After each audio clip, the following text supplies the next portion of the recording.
Music.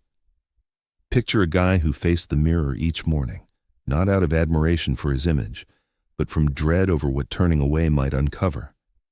He moved through life with an air of majesty, always impeccably attired, constantly staging a show for everyone around. Folks looked up to him, felt jealous of him, and sometimes even shrank back from him. Yet, once the door shut at night and the cheers died down, the quiet hit like a weight.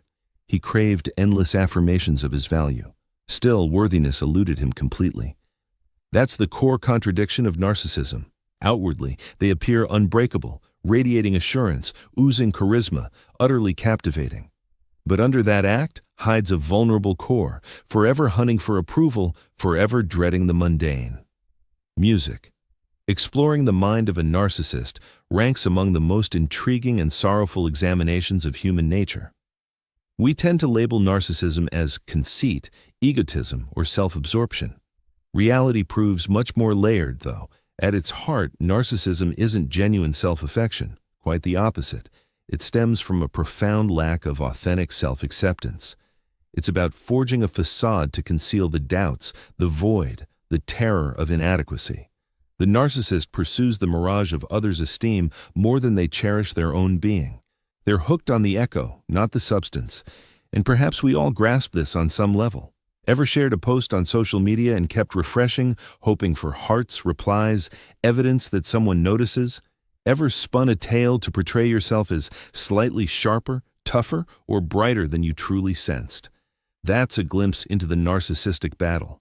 This drive for recognition, this dread of fading into obscurity. For the narcissist, though, it defines their entire existence. It forms the pivot point for all they do. To truly get them, we must enter their private realm. Experts in psychology offer models for this. The DSM outlines narcissistic personality disorder as a tendency toward exaggeration, a craving for praise, and an absence of compassion. But labels like that stay abstract on the page. What does it truly involve? Envision dwelling in a structure of transparent barriers. Outsiders peer right through. Yet, when vulnerability strikes too hard, you smear on layers of hues, patterns, deceptions. Whatever shifts focus from the truth that inside, you're just a hollow space. That's the inner framework of narcissistic feelings. Researchers note something compelling. Narcissists frequently emerge from two contrasting early environments. Some were showered with over-the-top accolades, deemed special, infallible, beyond reproach. Others endured being overlooked, ignored, or valued only for standout accomplishments. Either way, the lesson rang clear. Affection depends on conditions. It demands feats to unlock. Thus, the kid matures into someone who can't relax as their true self. They build an image of unassailable strength instead, an image that draws ovations. But the eerie part unfolds here. The greater the acclaim, the more hollow they sense. Praise sustains the role, not the individual. It bolsters the disguise, not the essence. So, the demand escalates endlessly. This explains why proximity to a narcissist resembles orbiting a void. Pour in affection, however generously, and it still falls short. Still, they're no villains. They're people trapped in a coping cycle. Outward bravado often masks defenses.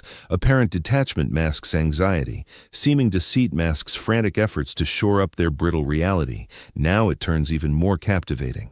Brain science reveals elevated responses in areas tied to self-focused reflection among narcissists. They stay intensely tuned to their presence in group settings.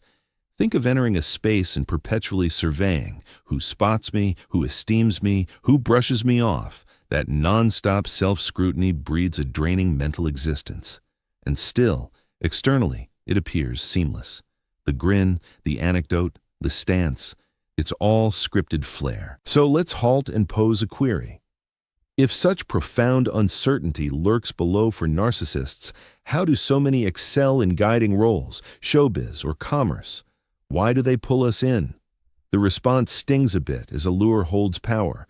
Poise, even fabricated, commands focus. And our culture prizes visibility over genuineness. Consider this: the noisiest shouts claim the spotlight, not invariably the sage ones. The brashest assertions travel quicker than subtle insights. Narcissists flourish amid this setup because they master the rules. They craft ways to linger in memory. But here's the tragedy: lies at the core of their triumphs in the spotlight, yet it leaves them profoundly alone behind closed doors. Real closeness demands openness. It means admitting, I'm scared, I'm imperfect, I'm just mortal. For those with narcissistic traits, such confessions seem intolerable, akin to bearing a scar that defies mending. Thus, they cling to their facade. In the process, they frequently undermine the connections they yearn for most. Consider this contradiction. Narcissists rely on others to thrive, yet dread being truly seen. They hunger for praise, but shy away from deep bonds. They desire affection, yet doubt it unless it's unrelenting, all-consuming, bordering on adoration. That's why ties with narcissists often unfold in loops: allure, fervor, followed by detachment, chill, and retreat. It's rarely deliberate malice. More often, it's the rhythm of someone unaccustomed to receiving care without putting on a show. Experts term this the core narcissistic injury. Deep within narcissism sits a hurt so profound that the individual dedicates their existence to shielding it.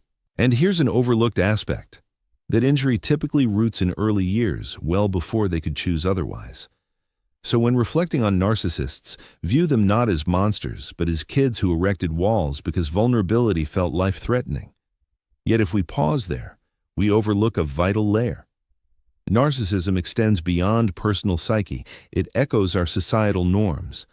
We inhabit an era that urges us to polish our images, to act out our days, to craft personal empires from our realities. Rewards flow to our exteriors, not our essences. In this light, don't we all navigate a mildly self-absorbed epic? We decry the narcissist while devouring their displays. We track their moves. We applaud their flair. The narcissist isn't some outsider. They're an amplified echo of what our world prizes: focus, acclaim, facade. Perhaps that's the value in examining narcissism. It transcends tagging folks as harmful or damaged. It prompts self-inquiry. In what parts of my world do I act rather than exist? Where do I pursue applause over genuineness? Where do I don a disguise, fearing rejection of my raw form?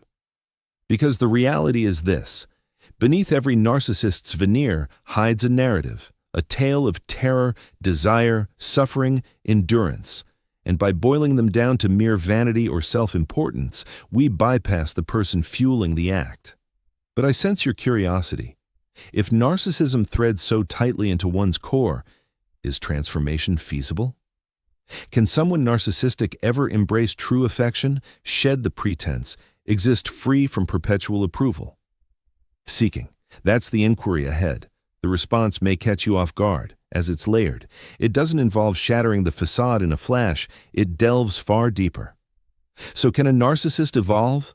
The reply is nuanced. Central to narcissism pulses a dilemma. The disguise safeguards them, but also confines them. Removing it leaves them raw, yet keeping it bars real ties.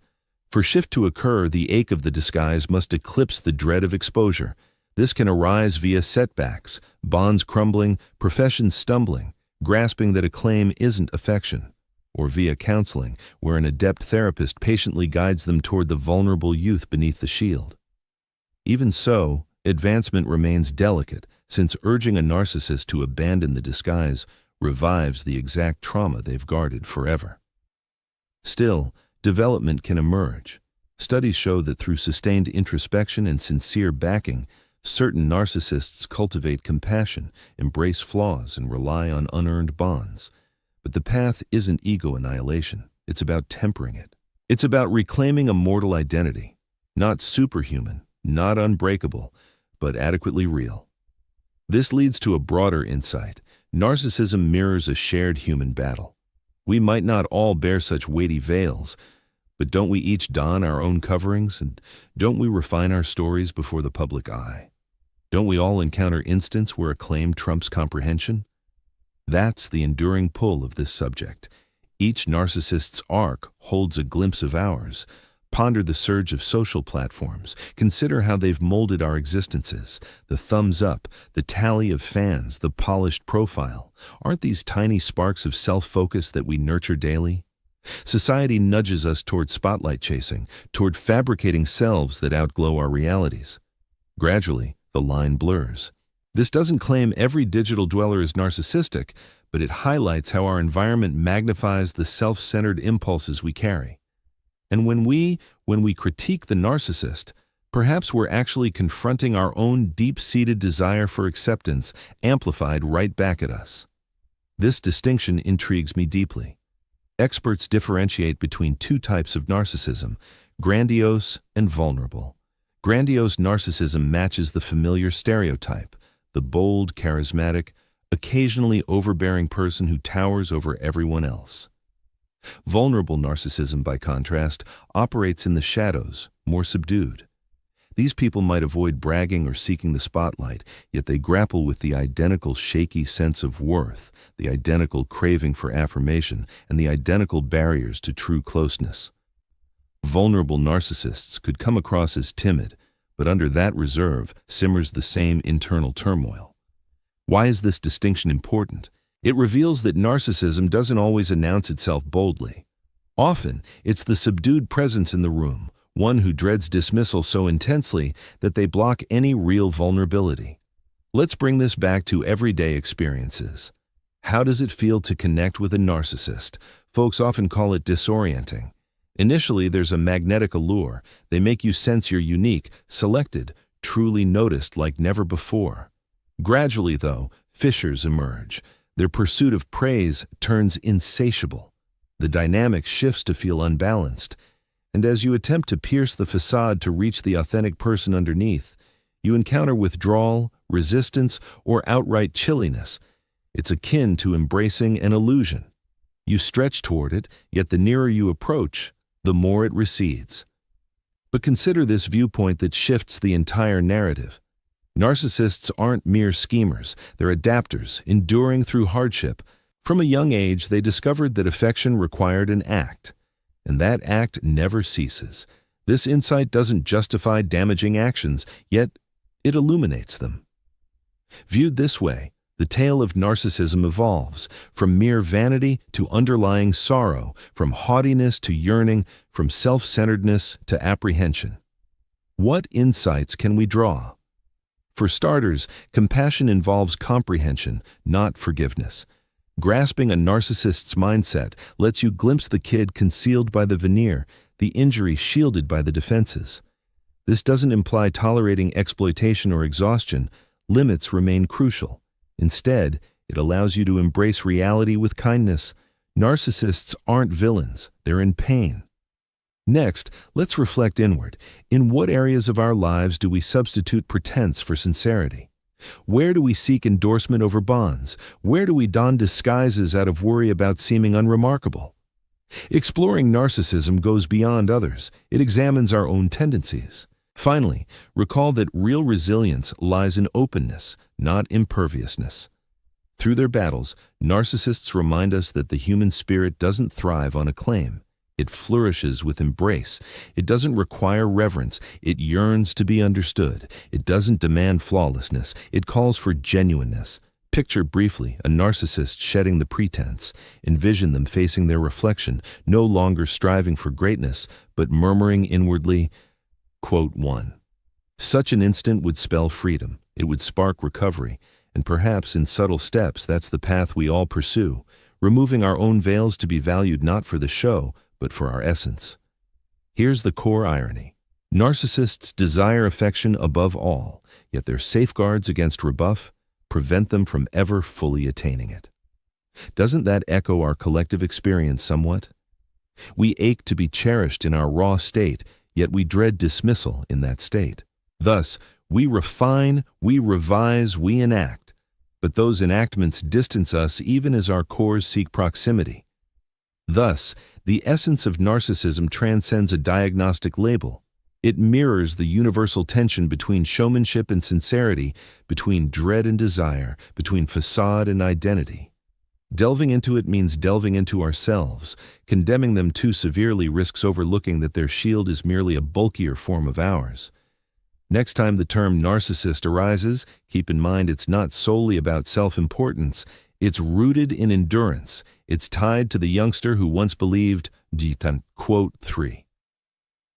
It's linked to the grown-up who still heeds that echo decades later. And it pertains to us as well. Truthfully, we each harbor a trace of that echo inside.